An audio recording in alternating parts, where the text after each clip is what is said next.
Good morning प्यारे साथियों, आप सभी लोगों का सक्सेस प्लेटफॉर्म 2591 पर स्वागत है। दोस्तों, इस वीडियो में हम बिहार दरोगा की तैयारी के लिए ज्ञान बिंदु के सेट नंबर 6 को डिस्कस करने वाले हैं। इससे पहले हम लोग सेट 1 से लेके सेट 5 तक को डिस्कस कर चुके हैं और उसका वीडियो अपलोड कर दिया गया हुआ है। साथियों, आप सभी जानते ही होंगे कि बिहार दरोगा की तैयारी के लिए ज्ञान बिंदु का सेट प्रैक्टिस जो है सबसे महत्वपूर्ण सेट प्रैक्टिसों में से एक है। तो अगर आप इस चैनल पे पहली बार हैं तो इस चैनल को सब्सक्राइब करेंगे, लाइक करेंगे और शेयर करेंगे। दोस्तों, कुल मिला के अभी जो टारगेट रखा गया है उसमें ज्ञान बिंदु के कुल 80 सेट को डिस्कस किया जाएगा।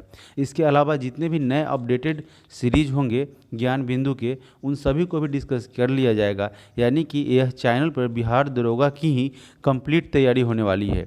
साथियों, तो आपसे फिर एक बार रिक्वेस्ट करता हूं, पहली बार है तो ज़रूर चैनल को सब्सक्राइब करें। यहाँ सबसे बेहतरीन टेस्ट सीरीज़ का डिस्कस होने वाला है और ज्ञान बिंदु जो कि नंबर 1 टेस्ट सीरीज के रूप में जाना जाता है, स्पेशली अगर बात किया जाए बिहार दरोगा की। तो चलिए सेट की शुरुआत करते हैं प्रश्न संख्या 1 के साथ।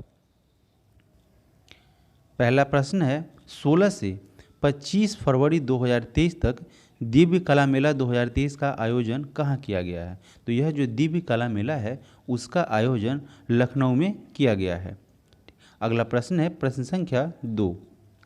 दूसरे प्रश्न में पूछा गया है कि भारत के किस एथलीट ने एशियन इंडोर एथलेटिक्स चैंपियनशिप में शॉट पुट इवेंट में गोल्ड मेडल जीता है, यानी कि गोल्ड जीता है? तो दोस्तों, तजिंदर पाल सिंह तूर हैं, जिन्होंने भारत के एक एथलीट हैं, उन्होंने एशियन इंडोर एथलेटिक्स चैंपियनशिप में शॉट पुट इवेंट में यह गोल्ड मेडल जीता है। प्रश्न संख्या 3 में कह रहा है कि किस देश ने जनवरी 2022 में अपनी स्कूली छात्रों के लिए पंजाबी को नवीनतम भाषा के रूप में अपनाने की घोषणा की है? अब देखिए, यहाँ पे जितने भी कंट्री ऑप्शंस में दिए गए हैं वो सारे के सारे फॉरेन कंट्री है। तो उसमें बोल रहा है कि अपनी स्कूली छात्रों के लिए, है ना, पंजाबी को नवीनतम भाषा के रूप में इंक्लूड किया है। तो ऐसा करने वाला ऑस्ट्रेलिया देश बना है। ठीक है, ऐसा करने वाला ऑस्ट्रेलिया एक देश बना है जिसने क्या किया है कि पंजाबी भाषा को अपने नए भाषा के स्कूली शिक्षा में पंजाबी भाषा को नवीनतम भाषा के रूप में सम्मिलित किया है। अगला प्रश्न है प्रश्न संख्या 4। चौथे नंबर प्रश्न में कह रहा है कि एक विश्व प्रसिद्ध नर्तक और मोहिनी अट्टम प्रतिपादक डैश का 22 फरवरी 2023 को निधन हो गया है। तो दोस्तों, डॉक्टर कर्नल रेले थे, जो कि क्या थे, मोहिनी अट्टम नृत्य के प्रतिपादक थे और उनका निधन जो है 22 फरवरी 2023 को हो गया है। अगला प्रश्न है प्रश्न संख्या 5। हाल ही में UIDAI, है ना, उसके द्वारा जारी AI चैटबॉट का नाम क्या है? तो देखिए, यह UIDAI के द्वारा लॉन्च किया गया चैटबॉट है जिसका नाम है आधार मित्र। ठीक है, UIDAI की बात की जाए तो इसका पूर्ण रूप होता है unique identification development authority of India. प्रश्न संख्या 6 में कह रहा है कि भारतीय तटरक्षक दिवस प्रतिवर्ष कब मनाया जाता है? तो यह भारतीय तटरक्षक दिवस को 1 फरवरी को प्रत्येक साल मनाया जाता है। प्रश्न संख्या 7 की बात करें तो भारत की G20 अध्यक्षता के तहत पहली पर्यटन कार्य समूह की बैठक कहाँ आयोजित की जा रही है? तो दोस्तों, कक्ष जो है, गुजरात का कक्ष जो है, वहाँ पे भारत की G20 अध्यक्षता के तहत पहली पर्यटन कार्य समूह की बैठक का आयोजन किया गया है, यानी कि ऑप्शन डी आपका राइट आंसर हो जाएगा। प्रश्न संख्या 8 में कह रहा है कि किस भारतीय अमेरिकी को Martin Luther king grand parade special award से सम्मानित किया गया है? अब देखिए, इसमें क्या कह रहा है, अमेरिकी भी नहीं भारतीय भी नहीं, भारतीय अमेरिकी, अमेरिका में रह रहे हैं और भारतीय मूल के हैं। तो ऐसे कौन से व्यक्ति हैं जिन्हें Martin Luther king grand parade special award से सम्मानित किया गया है? तो वह व्यक्ति है कृष्णा वविलाला। अगला प्रश्न है प्रश्न संख्या 9। On board my years in BCCI, है ना, इसके लेखक, यह एक आत्मकथा है, बायोग्राफी है, तो इसके लेखक कौन है? तो दोस्तों, यह BCCI के एक अध्यक्ष के रूप में, BCCI के अध्यक्ष के एक सदस्य के रूप में इनका चयन किया गया था और यह अपना एक सफ़र गुजार चुके हैं उसमें एक कार्यकर्ता के रूप में। तो देखिए, पूछा जा रहा है कि इसमें से यह जो लिखा गया है आत्मकथा on board my years in BCCI, तो एक बोर्ड के मेंबर रहा करते थे, तो ये किसकी है एक आत्मकथा? तो यह रत्नाकर शेट्टी की है। ठीक है, प्रश्न संख्या 10 में कह रहा है कि किस राज्य सरकार ने 30 जून 2022 को नारी को नमन योजना शुरू की है। तो यह एक नारी को नमन योजना है, एक राज्य सरकार के द्वारा शुरू किया गया है। तो यह कौन से राज्य सरकार के द्वारा शुरू किया गया है? इसको ऑप्शन सी है इसका राइट आंसर, हिमाचल प्रदेश। हिमाचल प्रदेश ने नारी को नमन योजना की शुरुआत की है।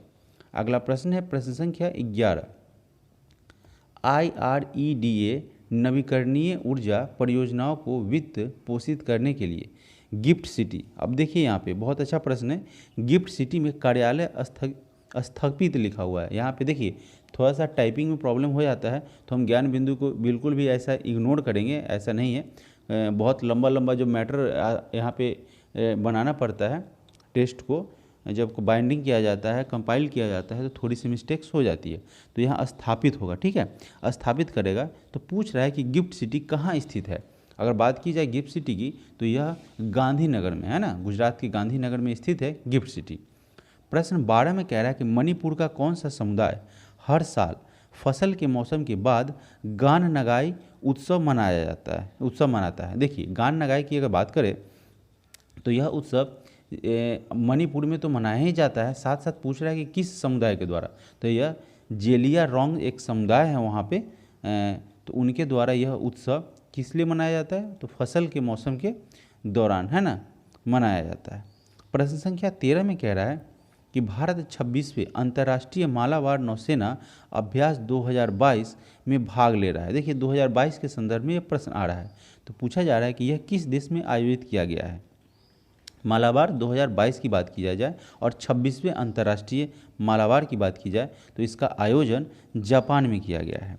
प्रश्न संख्या 14, उत्तर प्रदेश सरकार के द्वारा नेपाल सीमा के किस जिले के पास स्थित कितने गांवों को राजस्व गांव घोषित किया गया है? अब कहाँ कह रहा है? उत्तर प्रदेश सरकार के द्वारा, यूपी गवर्नमेंट के द्वारा नेपाल सीमा के ज़िले के पास, जो नेपाल से लगे हुए ज़िला है, उनके पास कितने गांव को राजस्व गांव घोषित किया गया है? तो कुल मिला के 4 गाँवों को राजस्व गांव के रूप में घोषित किया गया है यूपी गवर्नमेंट सरकार के द्वारा, यानी यूपी गवर्नमेंट के द्वारा।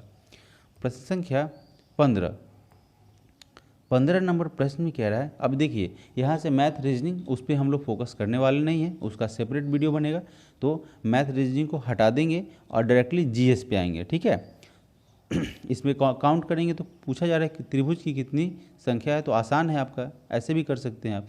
एक पूरा ले लीजिए, बताना नहीं था फिर भी देखिए, एक पूरा ले लीजिए, एक, फिर एक इसके ले लीजिए 2, फिर एक यहाँ से पूरा ले लीजिए, है ना। देखिए एक ये पूरा, एक ये 2, फिर एक ये 3 इधर, इसका पूरा ले लेंगे 4, ठीक है। इसका पूरा ले लेंगे तो ये इतना पूरा ले लेंगे तो 5, फिर देखिए मैं बताता हूँ, ये 1 हो गया, फिर यहाँ से 2 हो गया और ये पूरा का पूरा 3 हो गया, है ना। फिर इसको ये पूरा ले लेगा तो 4 हो जाएगा, फिर इसको ये ले लेगा तो 5 हो जाएगा, फिर ये पूरा को ले लिया तो 6 हो जाएगा, फिर इसको ले लिया तो 7 हो जाएगा, फिर इस पूरा को ले लिया तो 8 हो जाएगा, फिर इसको ले लिया तो 9 हो जाएगा, है ना। इस पूरा को ले लिया तो 10 हो जाएगा, तो यहाँ पे 10 हो जाएंगे। तो दोस्तों हम लोग मैथ और रीजनिंग के प्रश्न को बिल्कुल नहीं अभी देखने वाले हैं, उसका एक सेपरेट वीडियो बनेगा। तो चलेंगे डायरेक्टली जीएस के प्रश्नों की तरफ। देखिए यहाँ पे 16 नंबर प्रश्न में यहाँ पे फिर से एक क्या दे रहा है? रीजनिंग दे रहा है, ठीक है। तो आगे बढ़ते हैं। 17वां नंबर प्रश्न में कह रहा है, नॉर्थ ईस्ट फेस्टिवल का 9वां संस्करण निम्न में से किस राज्य में संपन्न हुआ है? तो यह अगर बात किया जाए नॉर्थ ईस्ट फेस्टिवल का 9वां संस्करण, आप संस्करण भी याद रखेंगे, संस्करण से भी पूछा जा सकता है, ठीक है, और पूछा भी जाता है। तो यहाँ पे ऑप्शन सी हो जाएगा असम।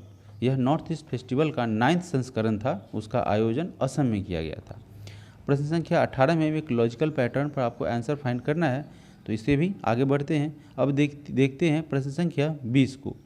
20 नंबर में कह रहा है कि फिलाडेल्फिया का प्रथम सम्मेलन किस वर्ष हुआ था?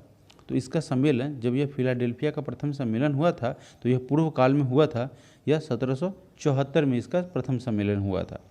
अब प्रश्न संख्या 21 को पढ़ते हैं। तो 21 में देखते हैं, फिर मैथ का प्रश्न है, आगे बढ़ते हैं। प्रश्न संख्या 22 नंबर प्रश्न में कह रहा है कि मेसोपोटामिया की सभ्यता से संबंधित कथनों पर विचार करें, यानी कि इसमें मेसोपोटामिया से संबंधित कौन से कथन सही है, ठीक है। तो पढ़ते हैं। ऑप्शन ए में क्या कह रहा है, ऑप्शन ए में कह रहा है कुम्हार के चाक का सर्वप्रथम प्रयोग मेसोपोटामिया के लोगों के द्वारा ही किया गया था। सही बात है, सबसे पहले चाक का प्रयोग मेसोपोटामिया सभ्यता में ही प्राप्त हुआ है और वहीं पे इसे प्रयोग किया गया था। प्रश्न ऑप्शन 2 में कह रहा है कि वृत्त को 360 श्रेणियों में बांटा था, जिसका सर्वप्रथम ज्ञान यहीं के लोगों को था। ये भी आपका सही है, यानी कि दोनों के दोनों सही हो जाएंगे। 22 का राइट आंसर हो जाएगा ऑप्शन सी, 1 और 2 दोनों। प्रश्न संख्या 23 नंबर प्रश्न में कह रहा है 23 नंबर प्रश्न में कह रहा है कि भारत में कर्मचारियों के महंगाई भत्ते के निर्धारण का आधार है। तो जो केंद्र भारत में कर्मचारी जो होते हैं उनके महंगाई भत्ते जो भी होते हैं उसके निर्धारण का आधार क्या होता है, तो यह उपभोक्ता कीमत सूचकांक के आधार पर इसे डिसाइड किया जाता है। ठीक है, उपभोक्ता कीमत सूचकांक, कंज्यूमर प्राइस इंडेक्स बोला जाता है इसे। प्रश्न संख्या 24 में कह रहा है कि किस पंचवर्षीय योजना के दौरान आपातकाल लगाया गया था, यानी कि जब आपातकाल लगाया गया था तो कौन सी पंचवर्षीय योजना उस समय चल रही थी। यह चुनाव हुए थे और जनता पार्टी चुनी गई थी, और इस दौरान क्या हुआ था, चुनाव हुआ था और जनता पार्टी यहाँ पे जीती थी, यानी जनता पार्टी को चुना गया था। तो यह हो जाएगा 5वीं पंचवर्षीय योजना। ठीक है, ऑप्शन सी आपका राइट आंसर बनेगा।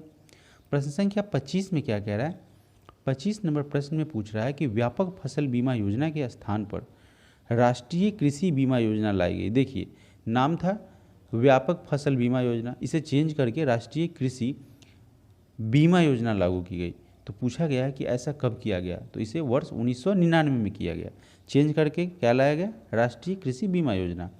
प्रश्न संख्या 26 में कह रहा है कि पंचायती राज संस्थाओं को संवैधानिक मान्यता प्राप्त करने की अनुशंसा करने वाली समिति का नाम क्या था।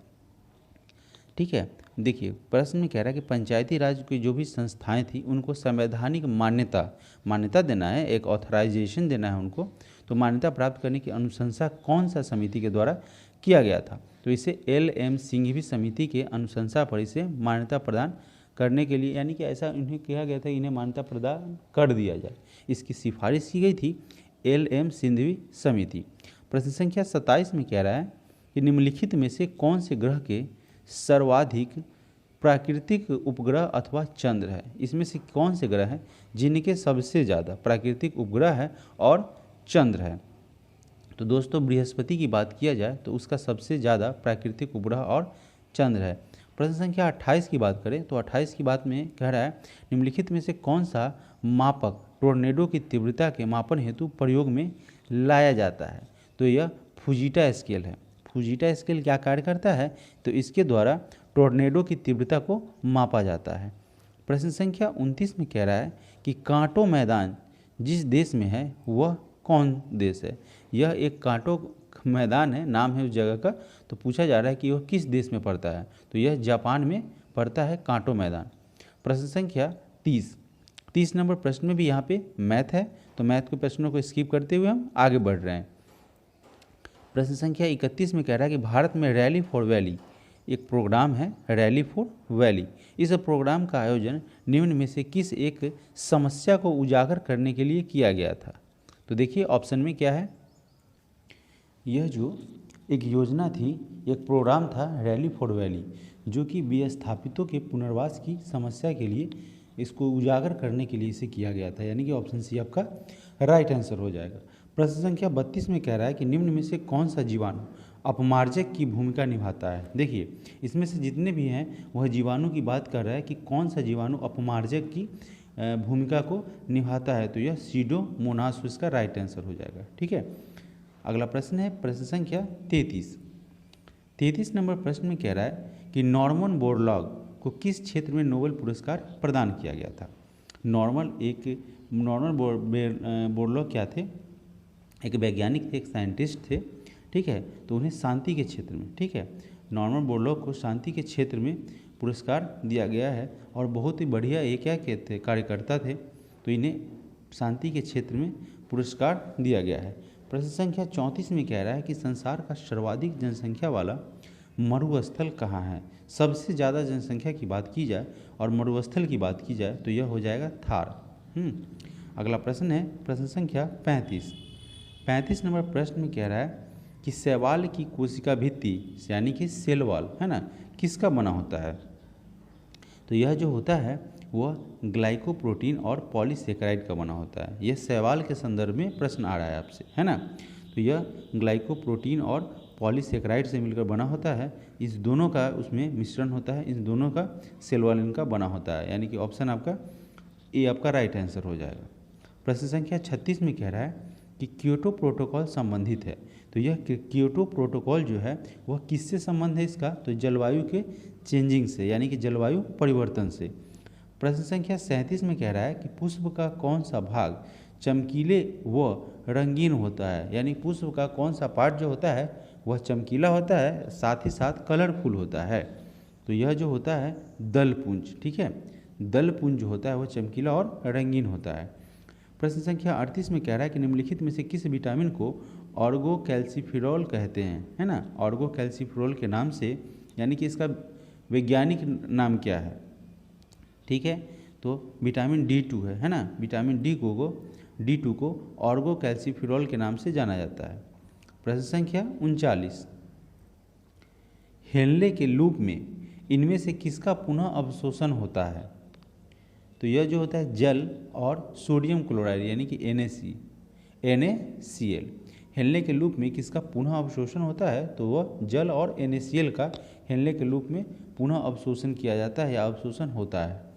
प्रश्न संख्या 40 में कह रहा है पेशीय उत्तम में पाए जाने वाले द्रव को क्या कहा जाता है। तो इसे साइकोप्लाज्म के रूप में जाना जाता है, साइकोप्लाज्म के नाम से जाना जाता है। प्रश्न संख्या 41 कह रहा है कि निम्न में से कौन सा जीव अमोनिया गैस का उत्सर्जन करता है।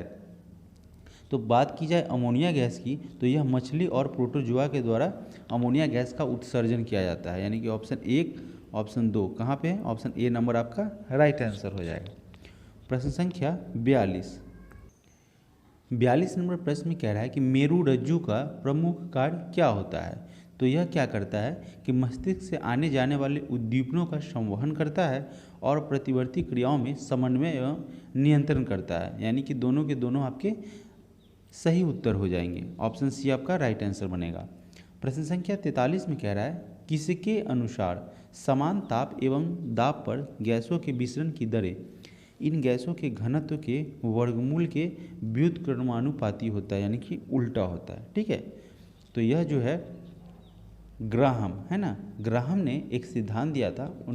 उनके अनुसार समान अगर ताप रहेगा, टेम्परेचर समान रहेगा, तो समान ताप और समान दाब, समान टेम्परेचर और समान प्रेशर, है ना, उस पर गैसों के विसरण की जो दरें होती है इन गैसों के घनत्व के वर्गमूल के क्या हो जाती है, व्युत्क्रमानुपाती हो जाती है। तो यह ग्राहम बेल ने सिद्धांत दिया था, उन्हीं के अनुसार ऐसा संभव होता है। प्रश्न संख्या 44 नंबर प्रश्न में कह रहा है कि निम्नलिखित में से कौन सा सही सुमेलित नहीं है, यानी कि इसमें से गलत कौन सा है वो आपको ढूंढना है। तो देखिए सिल्वर ब्रोमाइड की बात करें तो इसका उपयोग जो है कृत्रिम प्रकाश संश्लेषण के लिए नहीं बल्कि फोटोग्राफी में इसका यूज होता है।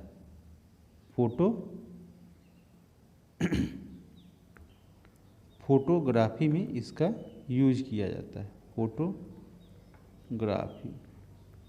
ठीक है, फोटोग्राफी में इसका यूज़ किया जाता है। ऑप्शन बी में कह रहा है कि सिल्वर आयोडाइड कृत्रिम वर्षा कराने के लिए यूज किया जाता है।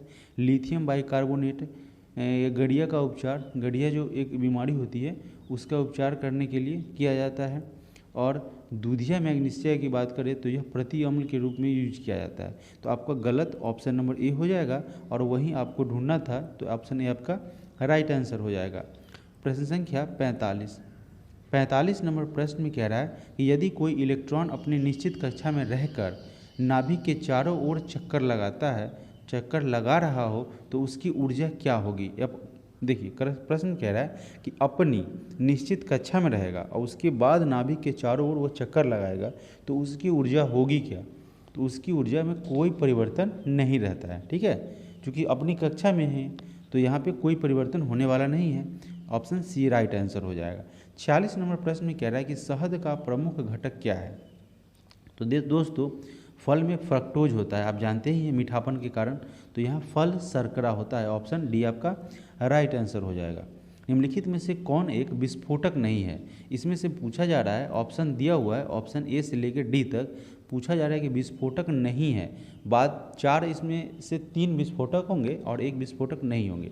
तो बात की जाए नाइट्रोक्लोरोफॉर्म, यह एक विस्फोटक नहीं है, जबकि टीएनटी, टीएनजी और पोटेशियम क्लोरेट एक विस्फोटक के रूप में इसका प्रयोग किया जाता है। प्रश्न संख्या 48 की बात की जाए तो ताम्र संदूषण से बचने के लिए पीतल के बर्तनों पर सामान्यतः किस धातु की परत चढ़ाई जाती है। दोस्तों आप देखते होंगे जब पानी के संपर्क में या वायु के संपर्क में, पानी क्या कहिएगा, वायु के संपर्क में आती है तो आप जानते हैं कि वायु में क्या होता है, जल होता है।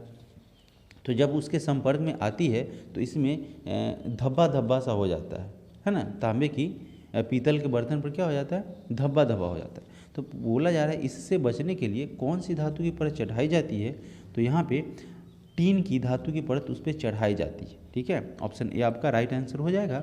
और टीन को रांगे के नाम से भी जाना जाता है। प्रश्न संख्या 49 नंबर प्रश्न में कह रहा है कि सूची 1 को सूची 2 से सुमेलित कीजिए और नीचे दिए गए कूट में से सही उत्तर को चुनिए। अब देखिए ऑप्शन ए में कह रहा है अष्टाध्यायी, तो अष्टाध्यायी की रचना किसने की थी, पाणिनि के द्वारा किया गया था। ठीक है, अष्टाध्यायी की रचना पाणिनि के द्वारा किया गया था, यानी कि ए का 4 हो जाएगा। तो सी और डी तो कट गया, ए का यहाँ पे ऑप्शन ए में 4 है और ऑप्शन बी में 4 है। अब बात किया जाए महाभाष्य की, तो महाभाष्य का रचना पतंजलि के द्वारा किया गया था। अब देखिए यहाँ से आपका बी का 3rd हो जाएगा, यानी कि यहाँ पे इस दोनों में भी बी का 3rd है। सी की बात की जाए निरुक्त की रचना यास के द्वारा की गई थी, यानी कि सी का 1, ऑप्शन ए आपका राइट आंसर हो जाएगा। फिर भी डी की बात किया जाए तो वात्रिक है ना, ये वात्रिक की रचना जो है कात्यायन के द्वारा किया गया था। इस प्रकार आपका right answer option number A हो जाएगा। अगला प्रश्न है प्रश्न संख्या 50। विश्व की सर्वाधिक समस्यात्मक जलीय घास फूस कौन सा है। तो जब अगर बात किया जाए वर्ल्ड में है ना, सबसे ज़्यादा समस्यात्मक जल के बारे में बात कर रहा है कि वह घास फूस जो है वह कौन सा है, तो वह साथियों इकोर्निया है। ठीक है, इकोर्निया जो है सबसे समस्यात्मक, सबसे ज़्यादा जलीय घास फूस है। ऑप्शन ए आपका राइट आंसर हो जाएगा। प्रश्न 51 में कह रहा है 2 सूची दिया हुआ है और आपको एक सूची को दूसरे सूची से मिलाना है। एक सूची में कह रहा है काल यानी कि टाइम ऑफ पीरियड और संस्कृति के लक्षण, किस काल में कौन सा संस्कृति का लक्षण हमें देखने को मिला था। अब बात की जाए पहला प्रश्न में, तो पहले ऑप्शन में तो निम्न पूरा पाषाण काल, तो निम्न पूरा पाषाण काल में क्या थी कि सल्ग, गांडाशा, खंडक, उपकरण संस्कृति थी, यानी कि ए का आपका 3rd हो जाएगा है ना, ए का 3rd हो जाएगा। ऑप्शन बी की बात करें जाए तो बी में कह रहा है कि मध्य पूरा पाषाण काल, तो वहाँ पे फलक संस्कृति हमें देखने को मिली थी, यानी कि हमें ऐसा प्रमाण मिलता है, हम तो जाके देखे नहीं थे, तो ऐसा ये प्रमाण मिलता है। तो बी का आपका 2 हो जाएगा। सी की बात करें तो उच्च पूरा पाषाण काल, तो उच्च पूरा का पाषाण काल में अस्थि मिली थी, खुरचनी मिला था एवं तक्षनी संस्कृति वहाँ पे मतलब मौजूद थी उस दौरान, तो इसका 1 हो जाएगा है ना। और ऑप्शन डी की बात करें तो डी में है मध्य पाषाण काल। मध्य पाषाण काल के दौरान सूक्ष्म पाषाण संस्कृति हुआ करती थी, तो यहाँ पे आपका डी का हो जाएगा 4। और ई की बात करें तो ई में नव पाषाण काल के दौरान यह पॉलिश्ड उपकरण संस्कृति थी, डेवलपमेंट हुआ था इस दौरान। ठीक है, इसलिए यहाँ पे पॉलिश्ड शब्द का उपयोग किया गया है। यहाँ पे जूते पे मारने वाले पॉलिश की बात नहीं, आप यहाँ समझ रहे हैं कि नव पाषाण काल हुआ है तो डेवलपमेंट का हुआ है, इसीलिए यहाँ पे पॉलिश्ड शब्द का उपयोग किया गया है, पॉलिश्ड उपकरण संस्कृति। तो इस प्रकार देखते हैं तो ऑप्शन देखिए ए का 3rd बी का 2 मिलाइए, कहाँ पे है, ए का 3rd बी का 2 है ना।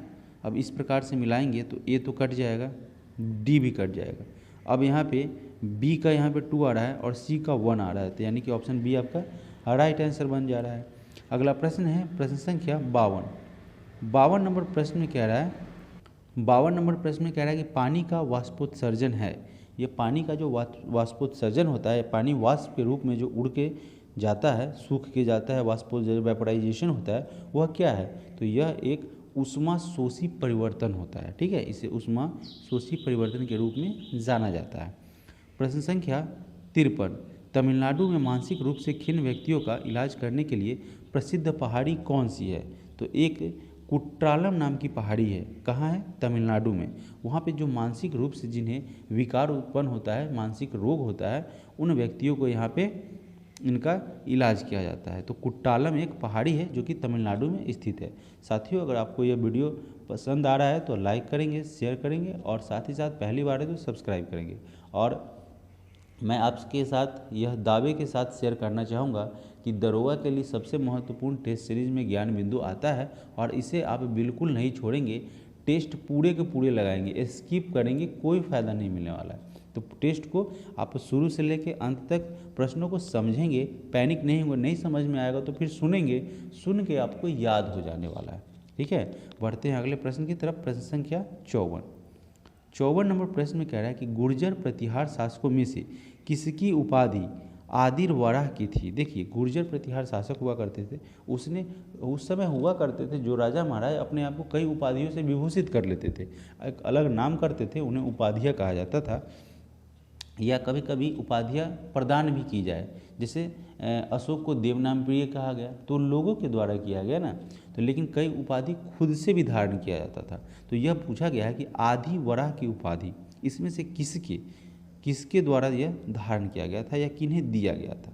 ठीक है, तो यह मिहिर भोज को प्रदान किया गया था या इन्होंने धारण की थी। ठीक है, आदि वराह की उपाधि, यह गुर्जर प्रतिहार शासक थे। प्रश्न संख्या 55 में कह रहा है कि भारत ने पोलो खेल का प्रचलन किया था। तो यह जो एक पोलो खेल है उसका प्रचलन यह तुर्कों के द्वारा किया गया था। ठीक है, अगला प्रश्न है प्रश्न संख्या 56 क्या है कि ड्यूमा क्या है। 56 में कह रहा है ड्यूमा। दोस्तों, ड्यूमा जो होता है वह रूस साम्राज्य की विधानसभा को ड्यूमा के नाम से जाना जाता है ना। रूस के साम्राज्य की विधानसभा का नाम है ड्यूमा। प्रश्न संख्या 57, पेरिस शांति संधि में किसने अल्सेस लॉरेन को खोया था। जब पेरिस शांति संधि हो रही थी तो उसमें से किसने अल्सेस लॉरेन को खोया था, तो यह था जर्मनी। ठीक है, जर्मनी ने अल्सेस लॉरेन को उस दौरान क्या हुआ था, खोया था। प्रश्न संख्या 58 नंबर प्रश्न में कह रहा है कि सुमेलित कीजिए सूची 1 को सूची 2 से। अब देखिए, यहाँ पे है ऑप्शन ए में नेशनल इंस्टीट्यूट ऑफ यूनानी मेडिसिन। तो यह कहाँ पे स्थित है, ऐसा पूछा जा रहा है। तो यह दोस्तों बेंगलुरु में स्थित है। यहीं पे आंसर लिख देते हैं इसके बगल में, यह बेंगलुरु में स्थित है। ऑप्शन बी में कह रहा है नेशनल इंस्टीट्यूट ऑफ होम्योपैथी। अगर इसकी बात की जाए तो इसे यह कोलकाता में स्थित है, यानी कि ऑप्शन ए आपका राइट आंसर हो जाएगा। ऑप्शन सी की बात की जाए तो नेशनल इंस्टीट्यूट ऑफ आयुर्वेद, यह दोस्तों कहाँ पे है, नेशनल इंस्टीट्यूट ऑफ आयुर्वेद, तो यह जयपुर में स्थित है, यानी कि ऑप्शन 2। और नेशनल इंस्टीट्यूट ऑफ सिद्ध की बात की जाए तो यह चेन्नई में स्थित है ना, यह चेन्नई में स्थित है। तो इस प्रकार इसका आंसर बन जाएगा सी का 4 बी का 1। अब देखिए सी का 4 बी का 1 कहाँ है, सी का 4 बी का 1 यानी कि एकमात्र ऑप्शन है ऑप्शन सी नंबर में। अगला प्रश्न है प्रश्न संख्या 59 नंबर प्रश्न में कह रहा है कि निम्नलिखित स्थानों में कौन चिकनकारी काम है ना, चिकनकारी काम के लिए प्रसिद्ध है, जो कढ़ाई की एक परंपरागत कला है। ठीक है, यह कला के दौरान चिकनकारी एक कला है जिसके दौरान कढ़ाई की जाती है। तो पूछा गया है कि यह कहाँ पे फेमस परंपरागत कला है। तो दोस्तों यह लखनऊ में है ना, यह चिकनकारी काम है जो कि आपको कढ़ाई से संबंधित है। यह लखनऊ का एक प्रसिद्ध चिकनकारी काम क्या है, एक कला है। प्रश्न संख्या 60 में कह रहा है तायूनी आंदोलन के नेतृत्व करता थे, यानी कि इन्हें किसने नेतृत्व किया था तायूनी आंदोलन को। तो यह बात की जाए तायूनी आंदोलन की तो यह करामत अली जैनपुरा के द्वारा इसका नेतृत्व किया गया था। प्रश्न संख्या 61 की बात करें तो 1824 ईस्वी के बैरकपुर सैन्य विद्रोह के दौरान बंगाल के गवर्नर जनरल कौन थे। तो जब बैरकपुर में विद्रोह हुआ था उस दौरान लॉर्ड एमहर्स्ट वहाँ के गवर्नर जनरल हुआ करते थे। अगला प्रश्न है प्रश्न संख्या 62। पूछा गया है कि भारत स्त्री मंडल नामक सुधारवादी संगठन स्थापित की गई थी। तो यह किसके द्वारा किया गया था स्थापना, तो सरलाबाई देवी चौधरानी थी। उन्होंने भारत स्त्री मंडल नामक सुधारवादी संगठन को स्थापित किया था। ठीक है, बढ़ते हैं अगले प्रश्न की तरफ। प्रश्न संख्या 63। 1857 के विद्रोह के दौरान कंपनी का मुख्य सेनापति कौन था, तो जॉर्ज एनिसन। ठीक है, जब 1857 का विद्रोह हुआ था उस दौरान कंपनी का मुख्य सेनापति जॉर्ज एनिसन हुआ करता था।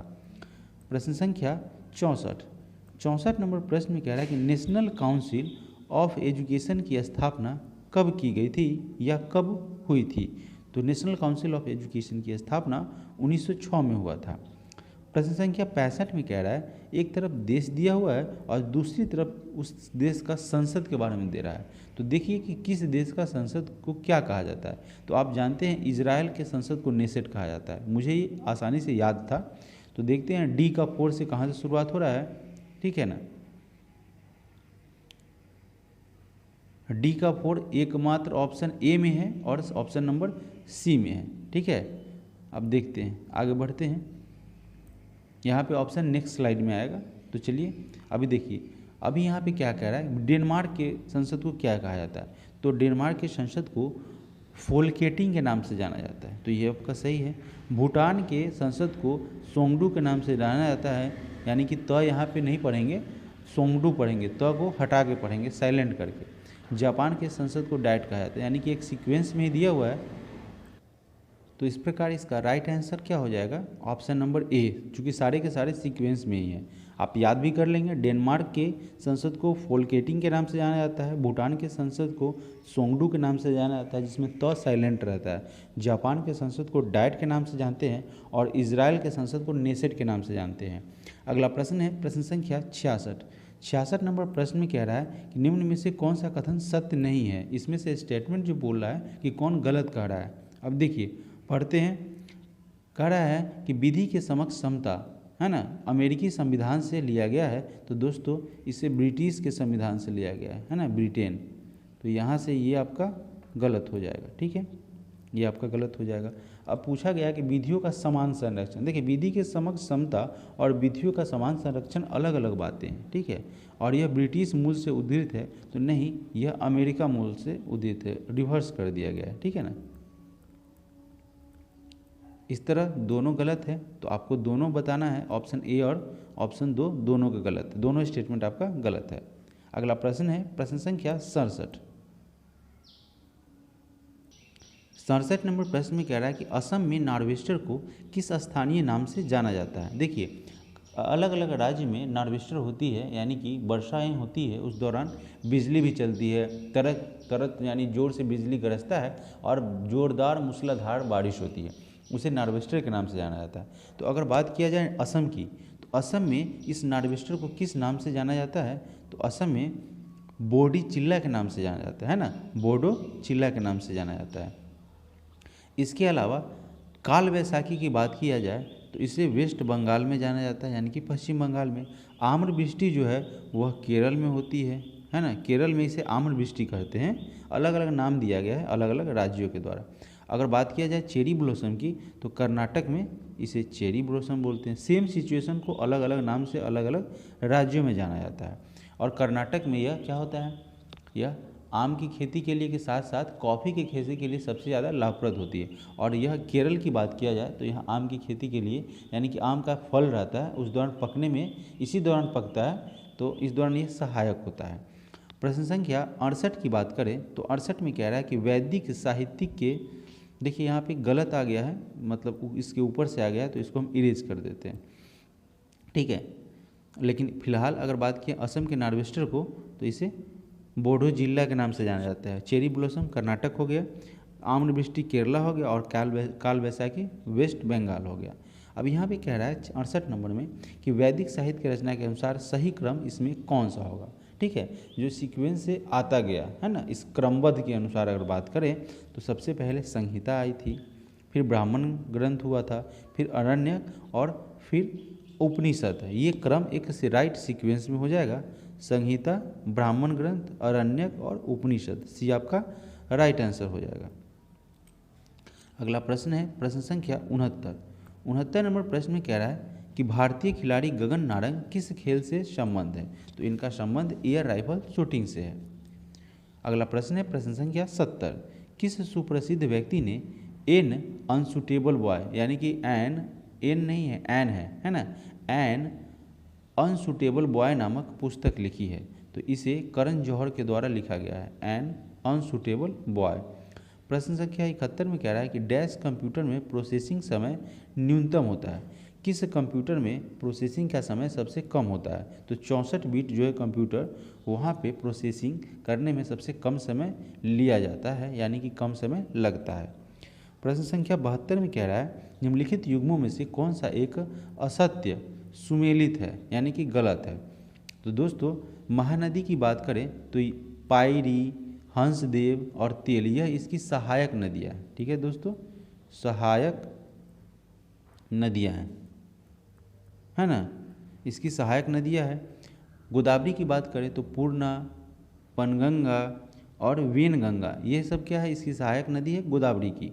कृष्णा की बात करें तो तुंगभद्रा, मालप्रभा और कोयना, ये कृष्णा की सहायक नदियाँ हैं। लेकिन गोदावरी की हेरांगी, हेमावती और अमरावती, ये सब गोदावरी की नहीं है। गोदावरी की यहाँ पे है साथियों, है ना, गोदावरी की नहीं है, बल्कि यह कावेरी की सहायक नदियाँ है। ठीक है, ये सब कावेरी की सहायक नदियाँ हैं। अगला प्रश्न है प्रश्न संख्या 73 नंबर प्रश्न में कह रहा है कि फुहारा, ठीक है ना, जो स्प्रेयर होता है वह निम्नलिखित में से किस सिद्धांत पर कार्य करता है? तो यह बर्नौली के सिद्धांत पर कार्य करता है। जो स्प्रे होता है वह बर्नौली के सिद्धांत पर कार्य करता है। प्रश्न संख्या 74 नंबर प्रश्न में कह रहा है कि जंप बॉल शब्द निम्नलिखित में से किससे संबंधित है? यह जंप बॉल बास्केटबॉल खेल से संबंधित है। ठीक है, क्योंकि वहाँ पे जंप करके गोल किया जाता है, तो ऐसा यूज किया जाता है उसमें। प्रश्न संख्या 75 में कह रहा है कि उत्तोलक किस सिद्धांत पर कार्य करता है? तो यह आर्किमिडीज के सिद्धांत पर उत्तोलक जो है वह कार्य करता है। ऑप्शन सी राइट आंसर हो जाएगा। 76 नंबर प्रश्न में कह रहा है कि लिखा पानी दर्रा किस राज्य में स्थित है? तो यह अरुणाचल प्रदेश में है। लिखा पानी दर्रा जो है वह अरुणाचल प्रदेश में स्थित है। मज्म उल बहरीन, यह एक रचना है जो किसके द्वारा किया गया है? तो मज्म ए बहरीन की रचना दारा शिकोह ने किया था, है ना, दारा शिकोह। प्रश्न संख्या 78 में कह रहा है कि निम्नलिखित में से कौन सा विकल्प सही सुमेलित नहीं है? देखिए प्रश्न में आजकल हमेशा सही सुमेलित है की जगह सही सुमेलित नहीं है आने लगा है। ठीक है, इसमें से कौन आंसर नहीं होगा ऐसा आने लगा है। तो आप एग्जामिनेशन के दौरान थोड़ा सा कंसियस रहेंगे और ये नहीं है पर जरूर ध्यान देंगे। जरूर नहीं है अंतिम में जोड़ा रहता है और परीक्षार्थी से यह छूट जाता है। तो 78 नंबर में कह रहा है कि इसमें से कौन मिसमैच है, सुमेलित नहीं है। बात किया जाए खोंड विद्रोह की, तो खोंड विद्रोह चक्र बिश्नोई के द्वारा इसका नेतृत्व किया गया था और कोल विद्रोह सिद्धू और कान्हू के द्वारा इसका नेतृत्व नहीं किया गया था। इसका नेतृत्व बुद्धू भगत, जतरा भगत और जोया भगत के द्वारा किया गया था, है ना। एक लिख देता हूँ, आप याद रख लेंगे, बुद्धू भगत, जोया भगत, जतरा भगत, इन सब के द्वारा किया गया था और मदरा महतो इन सब इसमें सम्मिलित है। इस विद्रोह में इस सब का नेतृत्व किए थे अलग अलग जगह से। बात करें जाए उलगुलान विद्रोह की, तो उलगुलान विद्रोह बिरसा मुंडा इसका नेतृत्व किए थे और खांसी विद्रोह जो है वह तीरथ सिंह के द्वारा इसका नेतृत्व किया गया था। तो बी आपका गलत था, वही आपका राइट आंसर बन जाएगा। ऑप्शन बी आपका राइट आंसर बन जाएगा। प्रश्न संख्या 79 में कह रहा है कि पुरातात्विक कालीन नबदा रोली, देखिए यहाँ नबदा रोली नहीं होता है जबकि नबदा टोली होता है। ठीक है, नबदा टोली जो है वह किस राज्य में स्थित है? नबदा टोली होगा, है ना, नवदा टोली, नवदा टोली होगा। गंदा हो गया मिटा देंगे। यहाँ बोडो चिल्ला हो जाएगा, यहाँ पे संहिता ब्राह्मण ग्रंथ हो जाएगा, यहाँ पे आपका कोल विद्रोह सिद्धू एवं कान्हू नहीं होगा, यहाँ पे हो जाएगा जतरा भगत, जोया भगत। और पुरातत्विक कालीन नवदा टोली की बात की जाए तो यह नवदा रोली नहीं है, नवदा टोली है। तो यह कहाँ पे है साथियों? मध्य प्रदेश यानी कि एमपी में है। प्रश्न संख्या 80 में कह रहा है कि डलहौजी की विलय नीति का प्रथम शिकार निम्न में से कौन सा था? यह प्रश्न कई बार आ चुका है और प्रीवियस ईयर पेपर में भी यह प्रश्न आया हुआ है और मैंने जो सेट इस ज्ञान बिंदु का कराया था उसमें भी यह प्रश्न आ चुका है और एग्जामिनेशन में भी पूछा गया है। सतारा में जो है, सतारा महाराष्ट्र का एक जगह है, वहीं डलहौजी की विलय नीति का प्रथम शिकार बना था।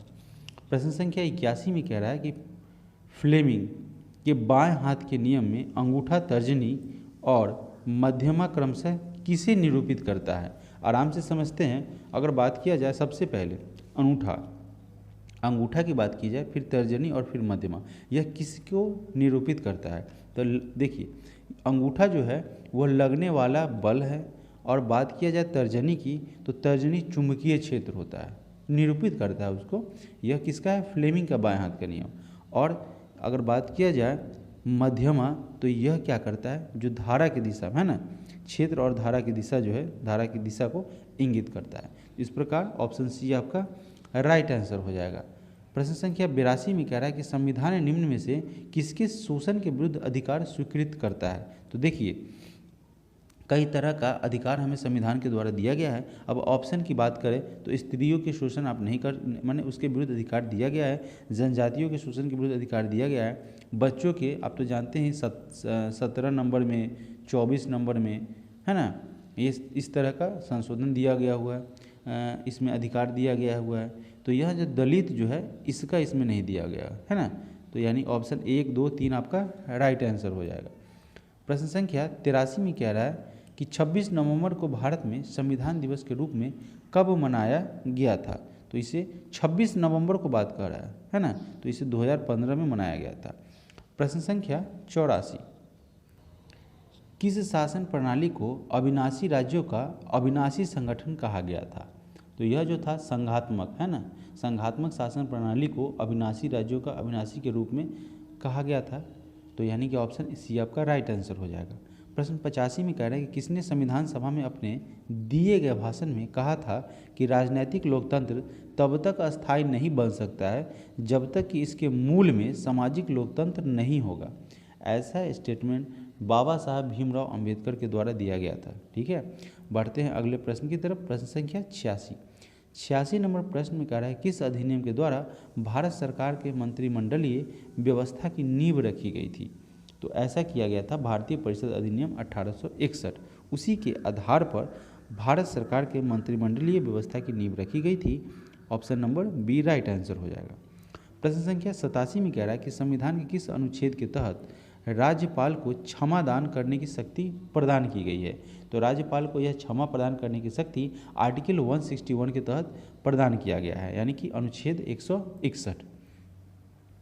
प्रश्न संख्या 88 में कह रहा है कि प्रथम निर्दलीय राष्ट्रपति के रूप में किन्हें जाना जाता है। पूछा जा रहा है निर्दलीय राष्ट्रपति, है ना। तो पहला जो है वीवी गिरी, है ना, इन्हीं को प्रथम निर्दलीय राष्ट्रपति के रूप में जाना जाता है। 89 नंबर प्रश्न में कह रहा है कि इस मृदा को सिंचाई की कम आवश्यकता होती है क्योंकि वह नमी रोक कर रखती है। तो सबसे ज़्यादा नमी धारण करने की बात की है, नमी रोक रहा है ना, तो नमी को रोका हुआ है यानी कि नमी को धारण किया हुआ है। तो सबसे ज़्यादा नमी धारण करने की जो क्षमता होती है वह काली मिट्टी में होती है, और काली मिट्टी कपास के लिए बहुत उपयोगी होता है, जैसा कि आप जानते होंगे। तो इसका राइट आंसर क्या हो जाएगा, ऑप्शन नंबर बी, यह सबसे ज़्यादा नमी को रोक कर रखती है। अर्थात प्रश्न अगर इस तरीके से बोला जाए कि सबसे ज़्यादा नमी धारण करने की, तो वो भी काली ही मिट्टी होगा। प्रश्न सेम है, थोड़ा सा ट्विस्ट ला दिया हुआ है। प्रश्न संख्या 90 में क्या कह रहा है कि निवारक निरोध के संबंध में निम्नलिखित कथनों पर विचार करना है। निवारक निरोध के संदर्भ में अब बात किया जाए ऑप्शन नंबर 1 की। तो ऑप्शन नंबर 1 में क्या कह रहा है साथियों, अगर प्रश्न को आराम से समझिए, मीसा के बारे में बात कर रहा है। आखिर मीसा है क्या, तो देखिए मीसा का फुल फॉर्म होता है maintenance of internal security act. यह एक एक्ट था जो बोला गया है कि इसे 1980 में समाप्त किया गया था। तो साथियों 1980 में नहीं बल्कि 1989 में इसे 1979 में, सॉरी 89 मैंने बोल दिया, 1979 में समाप्त किया गया था। ठीक है, 1979 में। और मीसा का फुल फॉर्म था maintenance of internal security act. आप इसे नोट भी कर सकते हैं। इसके अलावा बात किया जाए तो यहाँ तो आपका गलत हो गया। बात किया जाए ऑप्शन नंबर 2 की, NSA को 1980 में लागू किया गया था। तो ये सही है, इसका नाम था नेशनल सिक्योरिटी एजेंसी। आप जानते भी होंगे, तो ये आपका राइट बन जाएगा। अभी यहाँ पे क्या पूछ रहा है, फिर कह रहा है पोटा को 2004 में समाप्त किया गया था। तो ये भी आपका सही है। और ये होगा क्या साथियों, पोटा का फुल फॉर्म, तो यह हो जाएगा प्रिवेंशन ऑफ टेररिज्म एक्ट, है ना। तो यानी कि 2 और 3 आपका राइट आंसर बन जाएगा। ऑप्शन बी आपका राइट आंसर हो जाएगा। 91 नंबर प्रश्न में कह रहा है कि किस नदी के ऊपरी हिस्से को कर्नाली नदी कहते थे। यानी कि कौन से नदी का जो ऊपरी हिस्सा था उसे कर्नाली कहा जाता था। तो यहाँ पे घाघरा जो है, घाघरा जो होता था ना नदी, उसका जो ऊपरी पार्ट था, ऊपरी हिस्सा, उसे कर्नाली कहा जाता था। 92 नंबर प्रश्न में कह रहा है कि पलक्कड़ गैप किस किस को जोड़ता है। यह पलक्कड़ एक गैप है ना, वो किस किस को जोड़ता है, कहाँ से कहाँ के बीच को वह जोड़ने का काम करता है। तो यह कोयम्बटूर से कोच्चि को जोड़ता है, पलक्कड़ गैप। कोयम्बटूर से कोची। 93 नंबर प्रश्न में कह रहा है कि बादलों का रंग सफ़ेद किसके कारण दिखता है। आखिर बादलों का रंग सफ़ेद जो होता है वो प्रकाश का प्रकीर्णन, प्रकीर्णन का मतलब क्या होता है, फैलना, है ना। तो प्रकाश के प्रकीर्णन के कारण बादलों का रंग जो है वह सफ़ेद दिखाई देता है। प्रश्न संख्या 94। 94 नंबर प्रश्न में क्या कह रहा है कि अनुसूचित जाति की सर्वाधिक जनसंख्या प्रतिशत कहाँ पाया जाता है। सबसे ज़्यादा अनुसूचित जाति यह सबसे ज़्यादा कहाँ पाया जाता है, तो यह पंजाब में पाया जाता है। जाति और जनजाति में अंतर होता है, तो सबसे ज़्यादा पंजाब में पाया जाता है। प्रश्न 95 में कह रहा है कि भारत में आने वाला पहला जनजाति समूह कौन सा था, है ना। सबसे पहला निग्रो था। भारत में सबसे पहला जनजाति समूह की बात की जाए तो वह निग्रो था।